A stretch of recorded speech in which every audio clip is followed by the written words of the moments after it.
Hello ka-FBL, meron po tayo dito Chevrolet Spin 2014 model.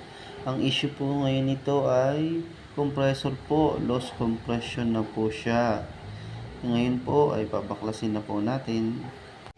Ayan po, nabaklas na po natin yung condenser po, natanggal na po natin. Yung compressor din po, natanggal na rin po natin siya. Ayan po, natanggal na rin po natin. At yung evaporator po, nabaklas na po ng mga kasamahan po natin. Baklas dashboard nga po pala siya. Ito na po pala yung compressor po. Ay nabaklas na rin po. Pati po yung housing po ng evaporator.